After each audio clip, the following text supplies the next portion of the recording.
कुंभ लगन वालों के लिए हम चंद्रमा की प्लेसमेंट के बारे में बात कर रहे हैं और इस वीडियो में अब आपके लिए सिक्स्थ हाउस के बारे में विचार करेंगे।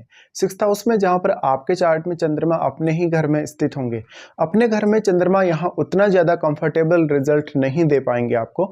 यहां फिर दूसरे ग्रहों से आपको सपोर्ट प्राप्त करना होगा। अगर कोई भी ग्रह ऐसा है जो यहाँ चंद्रमा को सपोर्ट कर रहा है, ऐसे में जरूर चंद्रमा के रिजल्ट काफ़ी ज़्यादा बेहतर हो सकते हैं। चंद्रमा अपने ही घर के स्वामी होने की वजह से आपको आपके कार्य के प्रति काफ़ी इमोशनल बनाने वाले, जो भी आपका रूटीन है या जो भी आपका ऑफिस का काम है। इसी प्रकार से चंद्रमा बहुत ज़्यादा सॉफ्ट होने की वजह से यहाँ पर हो सकता है कि आप कोई भी प्रकार से इमोशनल होकर कोई लोन वगैरह ले लें या कोई अन्य रिस्क जीवन में ले लें। देखिए, अगर यहाँ सूर्य का सपोर्ट हो, इवन यहाँ पर बृहस्पति जैसे ग्रह का सपोर्ट हो चंद्रमा को, तो बहुत ही ज़्यादा बेहतर रिजल्ट हो सकते हैं। इसके साथ साथ लेकिन जो भी ग्रह यहाँ सपोर्ट कर रहे हैं उनका आपको कारकत्व भी देखना होगा और वो आपके चार्ट में कौन कौन से भावों के स्वामी हैं आपको वो भी देखना होगा, क्योंकि वो उन भावों की एनर्जी भी चंद्रमा के साथ एक्सचेंज करेंगे, वो अपनी एनर्जी भी एक्सचेंज करेंगे यहाँ चंद्रमा के साथ। ऐसे में चंद्रमा की जो प्लेसमेंट है यहाँ काफ़ी इंटरेस्टिंग हो जाती है। देखिए, जब भी हम बात करते हैं थर्ड हाउस की या सिक्स्थ हाउस, तो ऐसे भावों में हमें कोई ना कोई बहुत फायरी ग्रह या कोई बहुत ज़्यादा सपोर्टिव ग्रह चाहिए या कोई आक्रामक ग्रह चाहिए जो हमें काफ़ी सपोर्ट कर सके। अब सिक्स्थ हाउस के जहां बात आती है, सिक्स्थ हाउस जितना भी आप अपने जीवन में कंपटीशन देखते हैं, चाहे वो आपके कार्य क्षेत्र में है, चाहे आप जब अपने कार्य क्षेत्र की शुरुआत कर रहे हैं तब है, या आपके जीवन में जो भी आपने ग्रोथ पाई है उसको लेकर, ऐसे में चंद्रमा का जो प्लेसमेंट है, चंद्रमा आपको हाईली इस भाव से डिटेच करने की बजाय कहीं ना कहीं अटैच करने की कोशिश करेगा।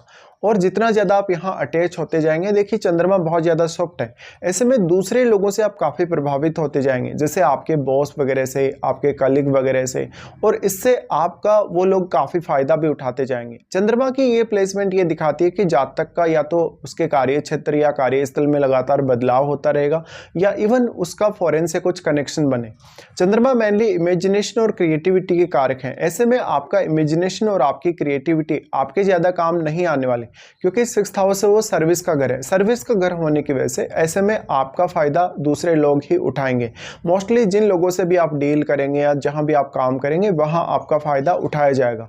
ऐसी स्थिति में अगर सूर्य का सपोर्ट हो, बृहस्पति का चंद्रमा को सपोर्ट हो, तो आपके निर्णय बहुत ज़्यादा बेहतर हो सकते हैं।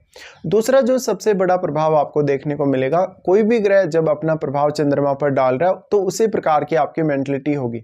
जैसे अगर हम ये माने कि चंद्रमा के साथ यहाँ आपके चार्ट में कोई भी ग्रह स्थित है, तो चंद्रमा के साथ बैठा हुआ ग्रह चंद्रमा के साथ अपनी एनर्जी को एक्सचेंज करेगा, साथ साथ में वो अपना कारकत्व भी आपके सिक्स्थ हाउस में डिपॉजिट करेगा, तो वो अब अपना स्ट्रांगली प्रभाव डालेगा चंद्रमा पर। ऐसे में वो ग्रह आपके चार्ट में जिन जिन भावों को रिप्रेजेंट कर रहा है उन भावों की एनर्जी भी चंद्रमा के साथ एक्सचेंज होगी और उन भावों का कारकत्व भी। अब आपको ये जरूर है कि उन भावों से जुड़े हुए रिश्तों से आपको काफ़ी सहयोग प्राप्त हो सकता है, लेकिन अगर यहाँ पे कोई अन्य ग्रह का प्रभाव है, जैसे शनि जैसे ग्रह का प्रभाव है, इवन राहु या केतु का प्रभाव है, तो ये जो प्लेसमेंट है वो आपके लिए और भी ज़्यादा प्रॉब्लमेटिक बन जाती है। चंद्रमा की इस प्लेसमेंट की वजह से अक्सर आप देखेंगे कि आपके हार्डवर्क बढ़ जाएगी, मेहनत आपकी काफ़ी ज़्यादा बढ़ जाएगी, क्योंकि एक तो आप किसी भी निर्णय पर बहुत लंबे समय तक टिके हुए नहीं रह सकेंगे, और जब भी आप अपने करियर में स्टेबल होने के लिए देखेंगे, कहीं ना कहीं से आपको डिससेटिस्फेक्शन वाली फीलिंग्स आ ही जाएंगी। ऐसे में कोई बहुत आक्रामक ग्रह जैसे सूर्य जैसा ग्रह है या इवन यहाँ पर अगर बुध का भी सपोर्ट मिले तो ज़्यादा बेहतर होगा।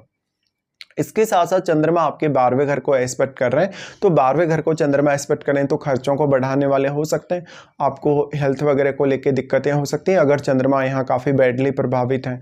इवन अगर चंद्रमा यहाँ केतु से प्रभावित हैं या राहु से प्रभावित हैं तो ये आपके कार्य क्षेत्र में काफ़ी ज़्यादा बाधा उत्पन्न कर सकते हैं।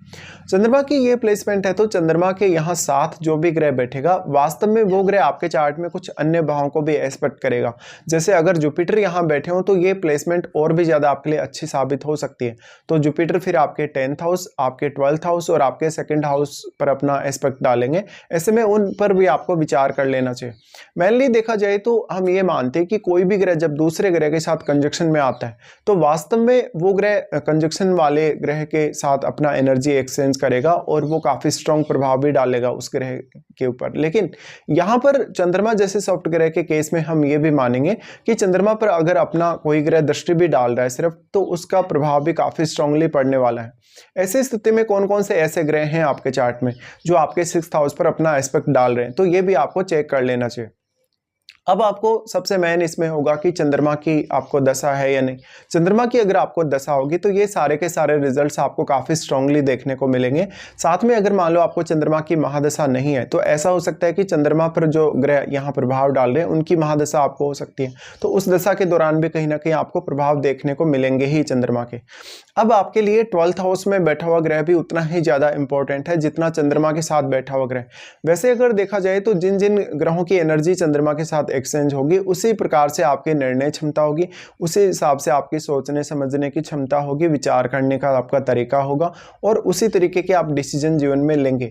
ऐसे में अगर चंद्रमा राहु केतु से प्रभावित हो, शनि से प्रभावित हो, तब आपको तकलीफ बहुत ज़्यादा बढ़ सकती है। तो ये कुछ रिजल्ट्स आप लोगों के सामने आएंगे चंद्रमा के यहाँ होते हुए।